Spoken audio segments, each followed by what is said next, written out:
So hey guys, good afternoon. I'm Rachna and today we are discussed about the law of tort. Okay, कि what is the law of tort? Law of tort क्या होता है और हम law of tort को कैसे understand कर सकते हैं? Okay, right. And then today आज हम बात करेंगे basically आज तो हम बात करेंगे law of tort की, right? And then मैं आपको एक और बात बता दूं, जिन बच्चों ने BLLB का second semester first semester clear कराया है एंड वो अब सॉरी लॉ ऑफ टॉट पढ़ रहे हैं, ठीक है, और उनको ये लग रहा है भाई law of taught it's a very hard subject. Okay, so this is not okay. आप गलत सोच रहे हैं। This is a very very very easiest subject. Okay, if you read very well, if you listen very well and if you attend the class very well. Okay guys, so let's start कि आज मैं अब मैं आपको बता देती हूँ। देखो, BLLB का हम यहाँ पे पढ़ रहे हैं टॉट सेकंड सेमेस्टर का जो है, ठीक है। फर्स्ट मैं आपको यहाँ पे इंट्रोडक्शन दे देती हूँ, ठीक है, कि व्हाट इज टॉट। ओके, सो देखो, law of taught is the branch of law controlling the behaviour of people in this society. Okay, so law of taught basically क्या है गाइस? लॉ ऑफ टॉट जो है ना, वो बेसिकली क्या है? Law of टॉट द बेसिकली इज कि controlling the behaviour of society in the people. Thought जो है वो लोगों का बिहेवियर है ना, उसको कंट्रोल करता है सोसाइटी के अंदर, ठीक है। The entire law of thought is founded and structured on the principal that, ठीक है, लॉ ऑफ थॉट को इस तरीके से बनाया गया है, स्ट्रक्चर्ड किया गया है, जिसमें ये कहता है कि no one has a right to injure another intentionally और इवन इनोसेंटली, कि किसी भी व्यक्ति के पास कोई भी राइट नहीं है किसी अनदर व्यक्ति को इंटेंशनली या फिर इनोसेंटली इंजर्ड करने का, right. And then next is second आता है कि मीनिंग ऑफ लॉ ऑफ टॉट, ठीक है। तो अब यहाँ पे बात समझने की कोशिश करना। The word taught is drive from Latin term Tatum, ठीक है।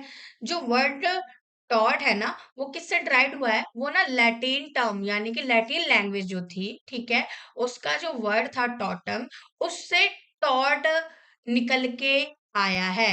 ओके, राइट, ठीक है, जिसका मतलब होता है विच मीन ट्विस्ट और डेविएशन, ठीक है, जिसका मतलब होता है तोड़ना मरोड़ना। ट्विस्ट और डेविएशन को बोलते हैं तोड़ना मरोड़ना, ठीक है, राइट। एंड देन यहाँ पे आती है डेफिनेशन ऑफ टॉट, ठीक है। तो हम क्या करते हैं, जब भी टॉट का या फिर कोई भी आप एग्जाम दे रहे हो तो पहले आप उसका इंट्रोडक्शन लिखते हो, फिर उसके बाद आप उसका मीनिंग लिखते हो, देन उसके बाद आप लिखते हो definition, right.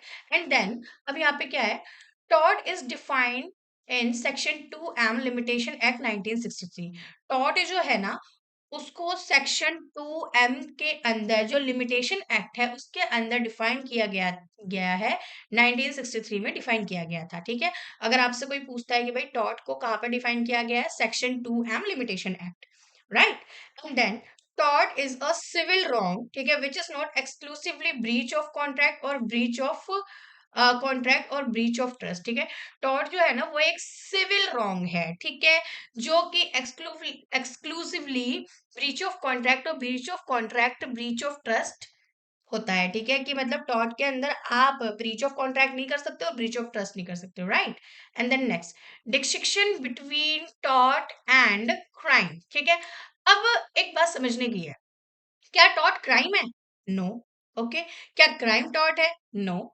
So what is the difference between the टॉट एंड क्राइम, ठीक है।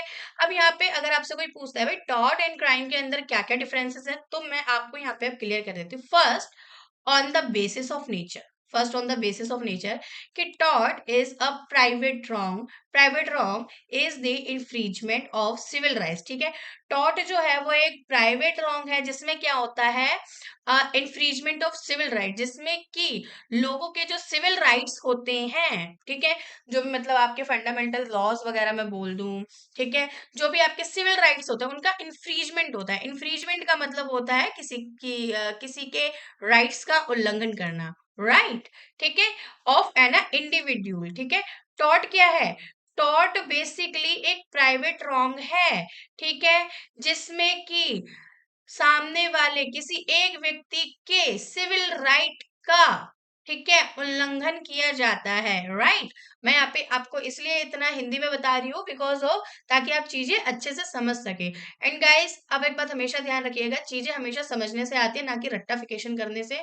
ठीक है, और एग्जामिनर आपको आपके इस चीज पे जज नहीं करता है या फिर इस चीज पे नंबर नहीं देता है कि आपने बुक की लैंग्वेज लिखी है, नहीं। वो बस आपकी नॉलेज देखते हैं, right. And then second is कि शॉर्ट वीडियो बना रही हूँ मैं, ठीक है। And then second in whereas crime is a public wrong, ठीक है। क्राइम जो है वो क्या है, एक पब्लिक रॉन्ग है, ठीक है। पब्लिक रॉन्ग इज वायलेशन और breach of rights and duties which affect the community as whole, it's the more serious wrong, right. कि मतलब कि जो आपका क्राइम है वो एक पब्लिक रॉन्ग है, जो कि वायलेट करता है, जो कि उल्लंघन करता है सोसाइटी की ड्यूटीज को, कम्युनिटीज की ड्यूटीज को।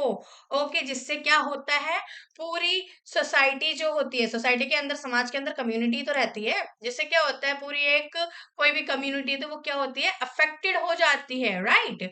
ठीक है, और इसलिए इसे कहा गया है कि क्राइम जो है वो बहुत ही ज्यादा सीरियस रॉन्ग है, राइट।